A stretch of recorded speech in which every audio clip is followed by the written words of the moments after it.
हिमाचल प्रदेश में entry tax और विधवा अनाथ सेस का मुद्दा गरमाया हुआ है। बुधवार को हिमाचल प्रदेश विधानसभा में प्रश्नकाल के दौरान एक बार फिर एंट्री टैक्स का मुद्दा उठा। भाजपा विधायक राकेश जमाल, सुखराम चौधरी और कांग्रेस विधायक राकेश कालियान ने प्रश्न पर सदन के भीतर पक्ष विपक्ष के बीच तीखी बहस देखने को मिली। पूरे मुद्दे पर सदन के बाहर मुख्यमंत्री सुखविंदर सिंह सुक्खू ने प्रतिक्रिया देते हुए कहा कि एंट्री टैक्स में इतना नहीं बढ़ा है जितना इस पर शोर मचाया जा रहा है। मुख्यमंत्री ने भाजपा पर हर बात पर राजनीति करने का आरोप लगाया। मुख्यमंत्री सुखविंदर सिंह सुक्खू ने इस मुद्दे पर भाजपा और पूर्व मुख्यमंत्री जयराम ठाकुर पर तीखा पलटवार किया है। मुख्यमंत्री ने कहा कि भाजपा हर बात पर अड़ जाती है और हर मुद्दे पर राजनीति करने की कोशिश करती है।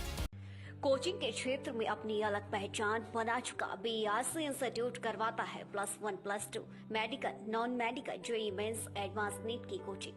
बीआरसी इंस्टीट्यूट जाना जाता है अच्छे कंपटीशन के लिए, जहां हर साल सैकड़ों बच्चे कंपटीशन की तैयारी करते हैं और बीआरसी का हर साल का रिजल्ट सराहनीय है। इसके लिए एक अच्छा अनुशासन, अच्छा स्टडी मटेरियल, अच्छी फैकल्टी जो बीआरसी इंस्टीट्यूट के पास अवेलेबल है। अभी बीआरसी में +1 +2 जेईई नीट की एडमिशन चल रही है, तो आइए ज्वाइन बीआरसी, हेल्दी बीआरसी।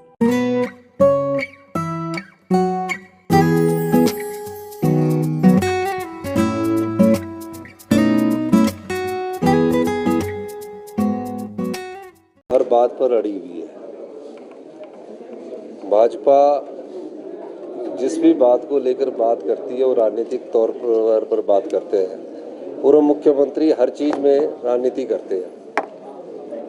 मैं आपको इसका उदाहरण देना चाहता हूँ कि जो एंट्री टैक्स है वो उतना ज़्यादा नहीं बढ़ाया गया जितना कि शोर कर रहे हैं।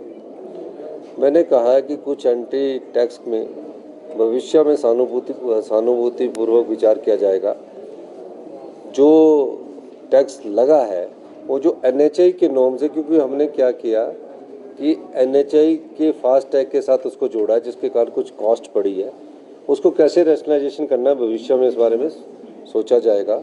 और मेरे पंजाब के मुख्यमंत्री से बात हुई है, प्रदेश कांग्रेस कमेटी के अध्यक्ष राजा वड़िंग से बात हुई है, प्रताप सिंह बाजवा जी से भी बात हुई है। तो मैं 7 लगते एडजॉइनिंग में कैसे हम आने वाले समय में रैशनलाइजेशन कर सकते हैं, वो हम उस पर विचार कर सकते हैं। सर, पंजाब कह रहा है कि वो भी हिमाचल की गाड़ियों पर टैक्स लगाया। देखो, हमने किसी की गाड़ी पर राज्य देख कर टैक्स नहीं लगता है।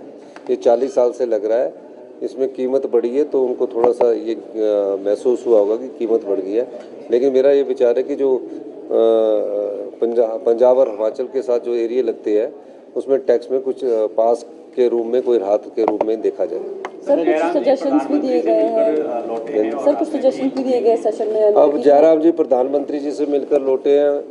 प्रधानमंत्री जी से उन्हें आरडीजी बहाल करने की बात करनी चाहिए थी, उसके बारे में कोई बयान नहीं दिया। और पार्लियामेंट के बाहर जाके बोला कि सरकार ने ऑर्फन विडो सेस लगा दिया है। अभी ये बिल पार्लियामेंट विधानसभा में बिल ये पास हुआ है। बिल एक्ट कब बनेगा? जब इसको गवर्नर साहब असेंट देंगे। अभी तो बिल था, बिल पास तब होगा जब एक्ट बनेगा। उसके बाद नोटिफिकेशन होगी, उसके बाद सरकार तय करेगी कि लगाना है कि नहीं लगाना है। परसों मैं देख रहा था कि नेशनल मीडिया में चल पड़ा कि डीजल में 5 रुपये बढ़ा दिए, पेट्रोल में 5 रुपये बढ़ा दिए। और नेशनल मीडिया में जो चर्चा कर रहे थे, पहले नोटिफिकेशन तो दिखाओ कि कहाँ बढ़ाए हैं। ये तो सरकार को एक अधिकार दिया गया है बिल के माध्यम से, और गवर्नर जब असेंट देंगे कि हमें 5 पैसे बढ़ाने कि 2 पैसे बढ़ाने हैं। 5 रुपये अधिकतम है कि 5 रुपये तक हम बढ़ा सकते हैं। लेकिन हमें तो बढ़ाने कितने, ये तो हम पर डिपेंड करता है। बढ़ाने भी नहीं है कि नहीं बढ़ाने, पता नहीं है क्यों नेशनल मीडिया में चल पड़ा। और एक केंद्रीय वित्त मंत्री जी जो हैं उन्हें इतना नहीं ख्याल कि कोई बिल एक्ट बनने के बाद सरकार लगाना चाहे नहीं लगाना चाहे। उनका सिर्फ एक ही काम रहता है कि राहुल गांधी जी के बारे में बोल देना, प्रियंका जी के लिए बोल देना, ताकि उनको कहीं केंद्र सरकार में महत्वपूर्ण भूमिका मिल जाए। और इसलिए वो इस प्रकार की बयानबाजी करके भारतीय जनता पार्टी के नेताओं का ध्यान आकर्षित करना चाहते हैं। उसको पढ़ना तो चाहिए था, ये मैं कहना चाहता हूँ।